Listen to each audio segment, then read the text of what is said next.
What are we doing today, Dan? What we're doing is you are going to teach me and us how to size your helmet.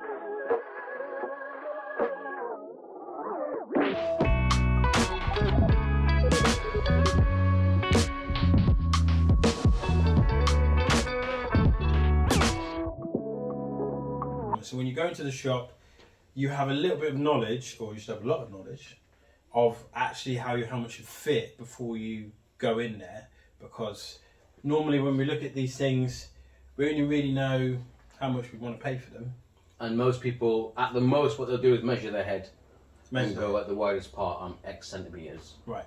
Which is what and that's generally only newbies that will do that as well, because they've gone online and looked. Are we going to do that? Are we going to take a measure? We don't need to do that. I don't think that's massively important. Wow. Okay. I think because every helmet manufacturer has a slightly different internal shape, intermediate, oval. There's different things. That is as important as the size. And generally speaking, there's 5 sizes. You know, small, medium, large, extra large, 2 extra large, and the main sizes. I mean, there are extra smalls and 3 extra larges.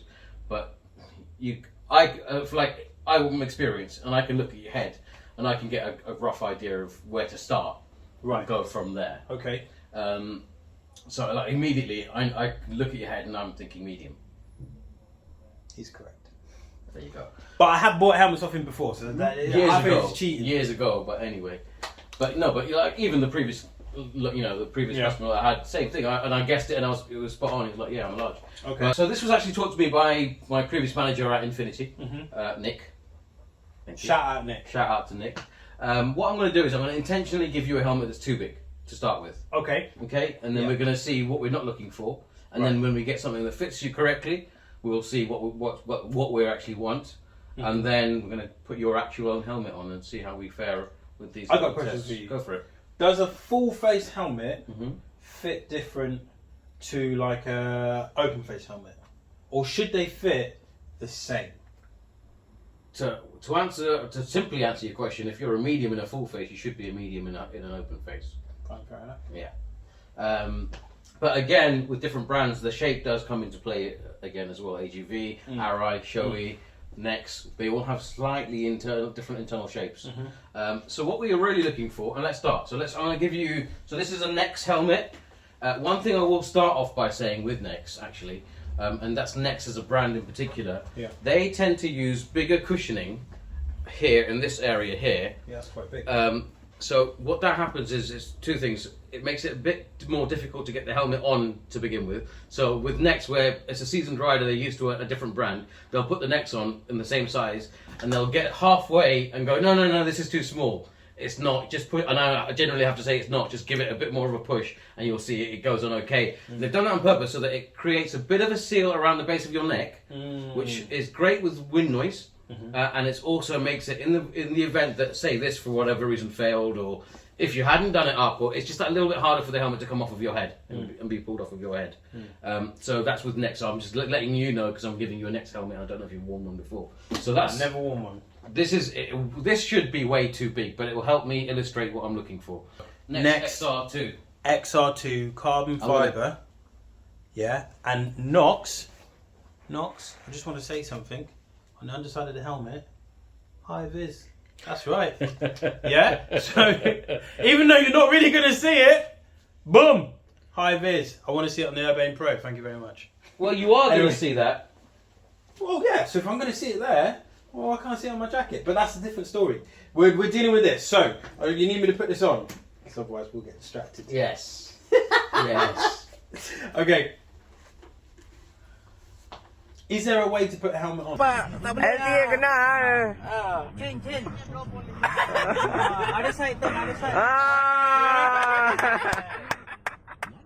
I generally say hold on to the straps. Yeah. Makes it a lot easier. And then, just go for it. Yeah. And I also generally recommend, especially when you're in the shop, most of the time you're going to have a sticker on the visor, so lift up the visor before you put your helmet on. Could be a bit weird and claustrophobic, or might headbutt a wall. Should I do it up? For now, it's not necessary for what we're going to do. Okay. So what I generally do, so I'm going to just go ahead and get you to do what I would do with the customer. So if you lock your fingers, go around the back of your head for me, and push all the way forward.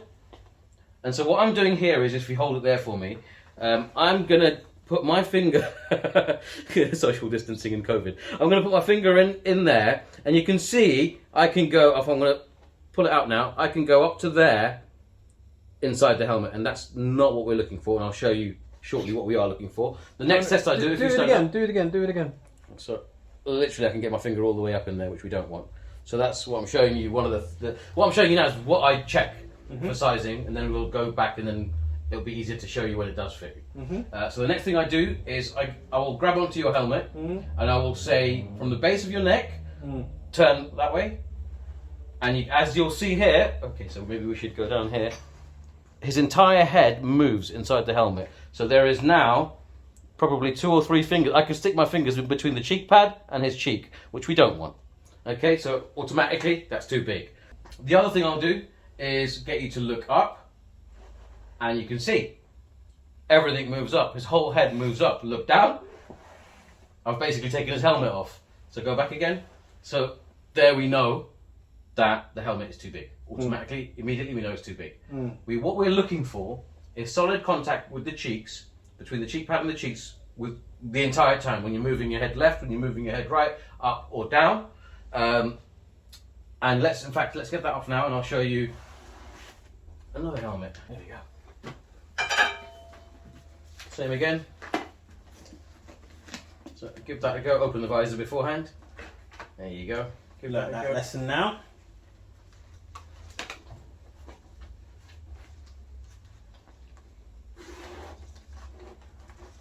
Right, perfect. And see the struggle there. Not struggle, but it was a lot harder compared to the massive size helmet to get on your head. So you want some resistance as it goes on your head, because then you know it's not just going to slide off. Yeah, that one felt so easy to put on. Exactly. And so now you can see, if you do again, lock your hands behind the back of your head and push forward for me, and you'll see, if I pull it out, and it's a really weird gauge, but that much. So it's about 1 centimetre at the most.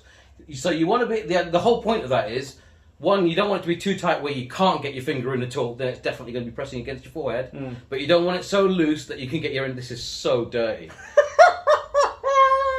Don't want it so loose that you can get the entire finger up, because then it's definitely too much room. So what we generally go with is the tip of the finger. So about 1.5 centimetres. If you can go in that much, then you're at the sweet spot. So it's not so tight against your head, and it's not so loose that it's going to slide around, and you're going to move around and rattle around inside your helmet. If you get the tip, it's a sweet spot. Just the tip. But if you're all the way in, Fucking guy. if you're all the way in, it's no good. It's no good. You ain't touching the I think sides. sometimes it's good, but alright. And then again, if we do the moving the head around again, so if I go there, now if you turn your head all the way to that side, you'll see the cheek pad is still in contact with his cheek. I think you can see. And then now the other side. And My now, head just doesn't move. exactly. Now go up, down, perfect. Okay, so that's my starting point for knowing, okay, this should be your size. This isn't the end all, be all and end all. This might not necessarily be the brand for you. So then what I move on to then say is, right, what you want to have is as much contact between your scalp or your head and the liner of the helmet as possible. So what you don't want is where the helmet's doing that and your head's there. You know, so you've got a bit of a gap in between. You don't want that. You want as much contact with that helmet as possible. You want to make sure there's no pressure points in any particular area. Any particular area. But what you definitely want to check for is temples and forehead. And so what I generally will get a customer to do is, once we get to this stage, once we know I can only get about 1 centimetre in there, there's still full contact between the cheek pads and the cheeks, and then there's majority of your head is in contact with the helmet. Then what I'll say is leave it on for 5 to 10 minutes. 10 minutes preferably. And then you want to see if any pressure points start to develop, or any kind of tension headaches start to develop, or if you'll know, after 10 minutes, you'll know if it's far too tight or not. The other thing that's very, very important is, people generally don't like to have the cheek pads squishing against their face like this. However, the cheek pad, as you'll see here, if you look down a bit and maybe come a bit closer, that's where the majority of the foam is, and that's a lot of padding there, and that's intentional. So that, after about a month of use, depending on how much you ride, that will start to soften, will start to break in, and it will mould to your face. So a lot of people, when they're new or they're used to a bigger helmet from their CBTs, or when they borrowed a helmet or something like that, they'll put a helmet on that fits and go, oh no, this is too tight. It's pushing my cheeks, it's squeezing me, it's uncomfortable, I don't like it, it's too tight, it's not my size. And what you have to bear in mind is it's like gloves. A new helmet should be somewhat snug and somewhat not uncomfortable, but quite tight against your cheeks, because you know they're gonna give some, they're gonna break down, and they're gonna break in and mold to your face, and that's ultimately what you want. More of a custom fit, and that's why they give that much padding there to allow for it to kind of break in and mold to your face. And so that's basically the key of that's everything I go through with the customer when they're looking to buy a helmet. Okay. And especially when they don't know their own size or they want some advice with it. Okay. And how does that feel?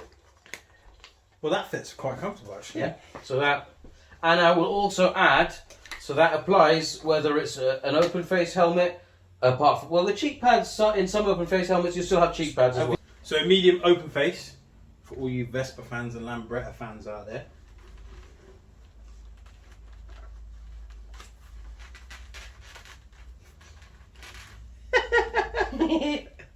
Alright, so with this style then, am I just looking at... You're looking for, again, so try it again for me, push forward.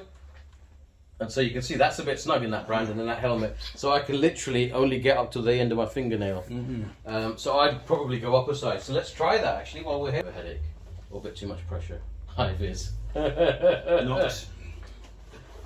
Oh, okay, that went on too smooth though. This feels too... This is much more of a, it's a bigger helmet.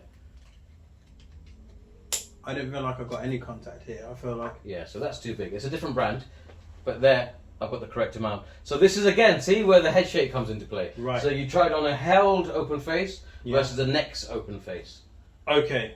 And so the open face, at least with the open face variants, you probably in the held be a large, but when I put you in the next large, you're still a medium. So they fit truer to size. I will add, that's a premium helmet. You're looking at a 200 odd quid, whereas that one's 50 to 60 quid. Right. Okay. So there's going to be a lot of difference in the construction. So the inside shape will change, which means that you need to. That's where we're going to get a variation. And especially to newer riders, I always say go to a few shops and try a few brands on, because especially if you're new, don't just go to sports bike shop. Find the nicest design, the prettiest helmet. It fits your price point. It might not be right for you. It might not be suitable for you, and you might not ever know. And this is what happened to me. So when I first started riding, for however long ago, a long time ago, I went online. Don't know who it was at the time, but went online, bought myself a cool looking. In fact, I've got it. And so whilst this will still tell him. Whilst I can still do the test, so I'm only about a centimetre in there. There's not too much movement inside the helmet. I actually at the top have a little gap, so where the helmet does that, my head doesn't actually meet the top all the way. I didn't know. I rode in this for 3 years. I toured all around Europe. I did loads of stuff on it. Didn't always have the stupid mohawk, so excuse that. But I didn't even know that I was wearing a helmet that didn't fit me properly until a few years later, and it was time to upgrade, and I went and bought myself a Shoei. And so I went to Infinity before I worked there. Just going to do that. He's putting on a hairband right now, and he doesn't want you lot to see it. What, lad? Oh, wow. I went helmet hair. Yeah, see, works. Lockdown beard. locks work. Just helmet beard. Yeah. And so I went into Infinity and I tried on an AGV like I had. I tried on a Shoei, tried on a HJC, and I tried on Scorpion and a Shoebath. So I went through the whole lot. Right. And it turned out, for my shape of head, even though I was a medium in all of them, even though I was a medium in all of them, it turned out that actually the Shoei was what fit me the best. So in the end I ended up with a Shoei GTR. Fantastic helmets that now onto their second iteration, the GTR 2. Epic. Cracking bit of kit. So that's why I just don't go online. Go and find something that you like the look of, that it should be your size, because you've measured the widest part of your head like the size guy said.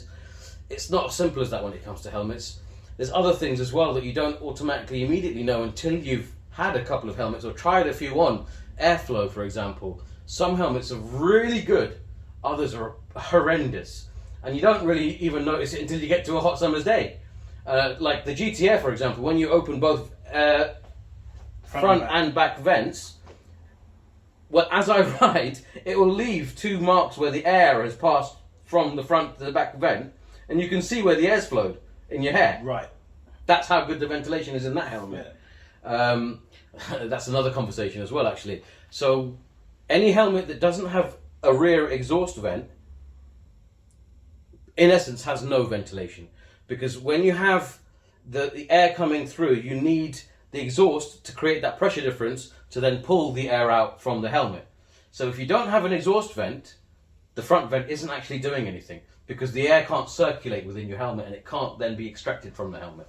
What? So a lot of helmets will, it's only ever budget helmets that you'll see this on, where they just, for the sake of it, they know people expect vents. Right. They know people expect to see vents, so they'll put these vents on. But in essence, they're not really doing very much. Not because for them to work, there needs to be a full-on blast of air at them, directed at them to be forced through. But even then, it's got nowhere to go. Right. So you need that exhaust vent basically to create that pressure difference, the negative pressure, which will then pull the hot air out from inside your helmet. So side fact. So then to recap, when I'm trying on a helmet, firstly I want to interlock my fingers. Yeah. Put them together. Yeah. Obviously, because I've done that. Yeah, it helps if you've got someone else to show you. I won't be able to. Yeah, but now that my helmet.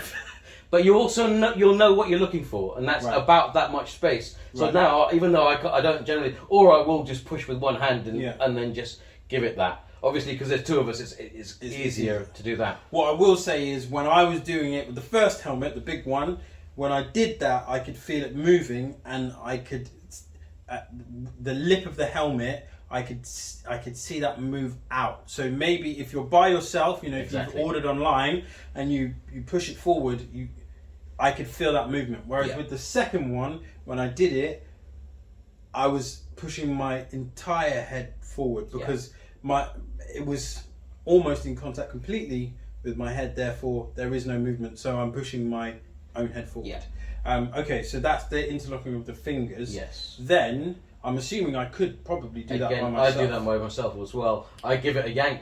I just see because obviously I know what I'm doing. I know what I'm looking for. Yeah. And I've seen it in hundreds of thousands of people and customers. Yeah. I know. And you don't need to have gone through that much level of experience, but as you wiggle it, you can feel there's too much give, or there's not enough give, or there's just the right amount of give.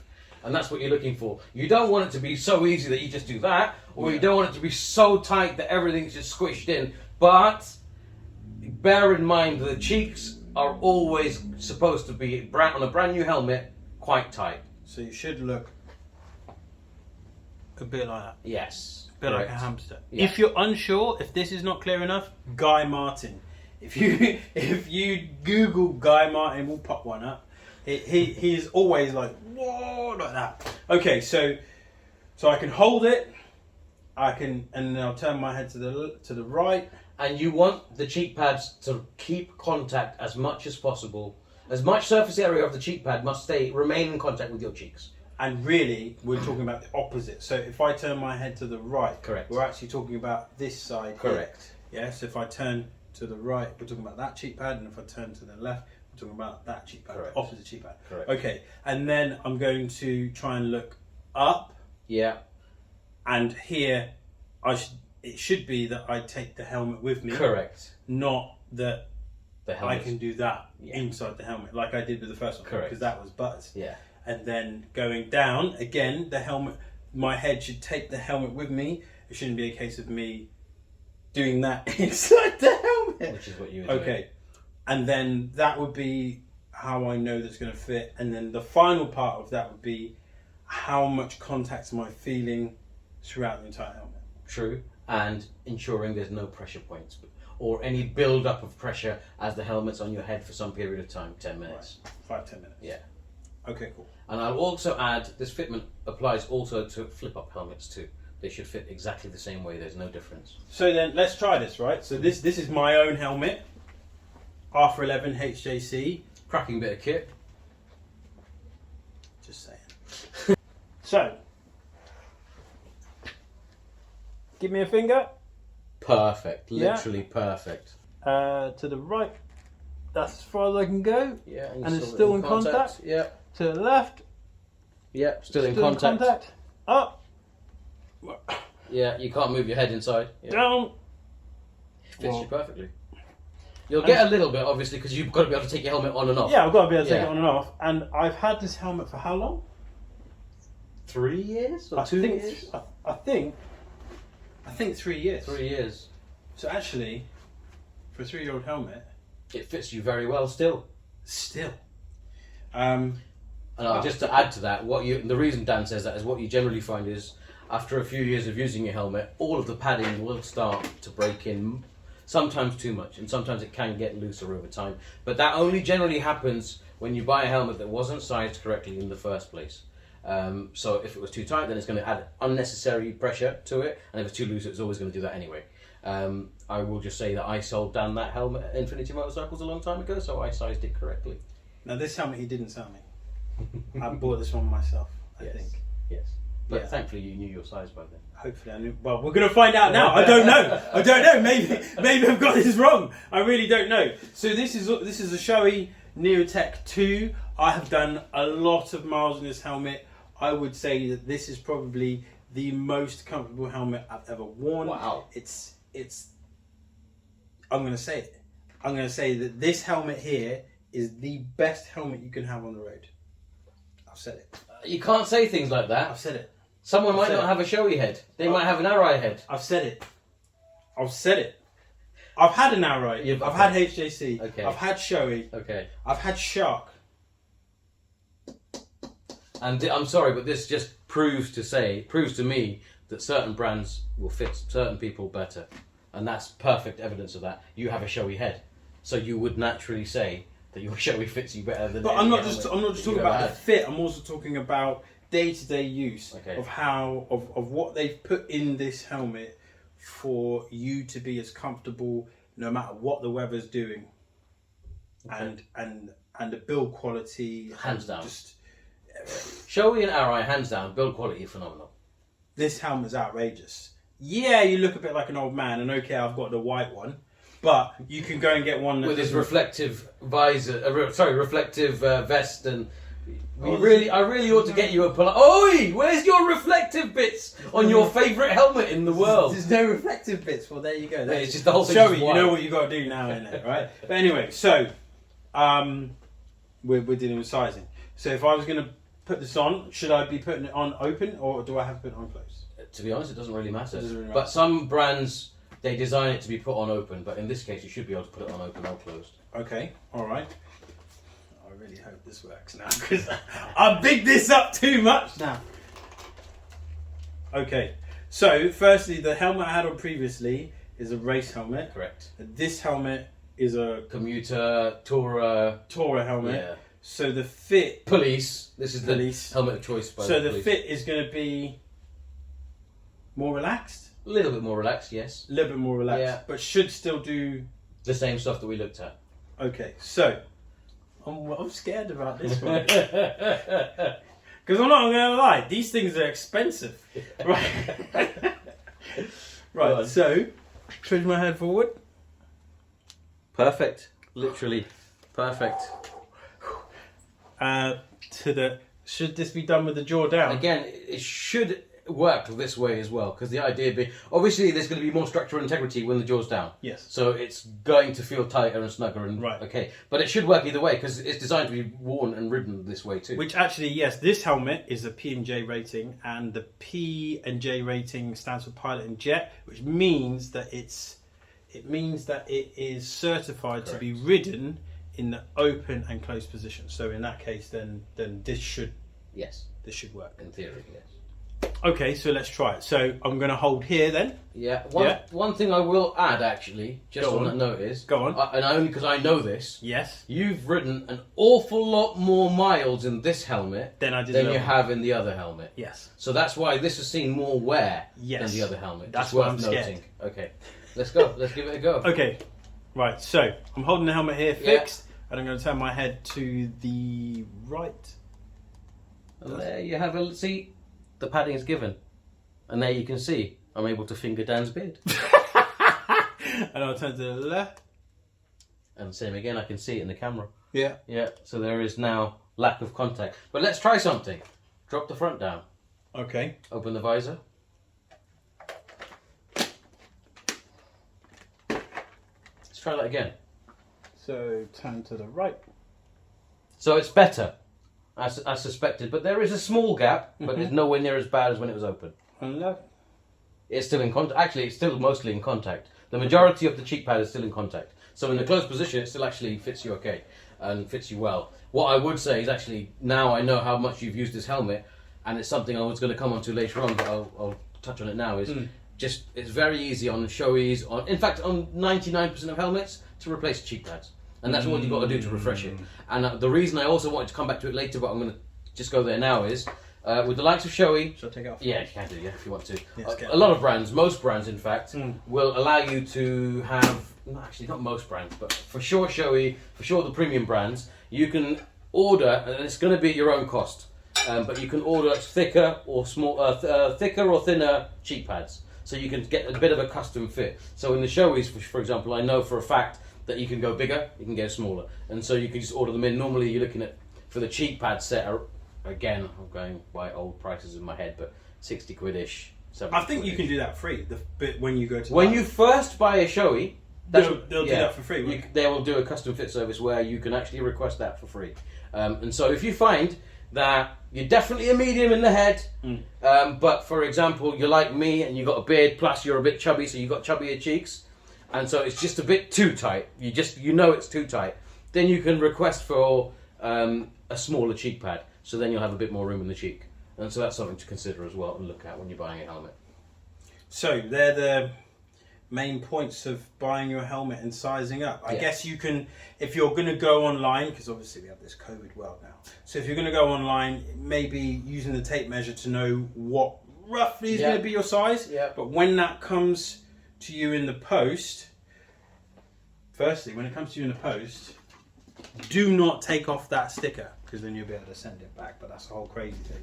So when it comes to you in the post, then we've got interlocking fingers, holding chin, left and right, up and down, and then checking that there's contact, and then there's no pressure points. That there is contact and that there are no pressure points in any specific place. And then 5 to 10 minutes to see if any pressure builds up. Okay. Yeah. Cool. Because sometimes it could only be slightly tight, so when you first put it on, you don't realise it's a little bit too tight. Yeah. And then after you've been wearing it for 10 minutes, you know it's definitely too tight. Okay, cool. Yeah. All right. And that's it. That's fitting a helmet. Fitting a helmet. Yeah.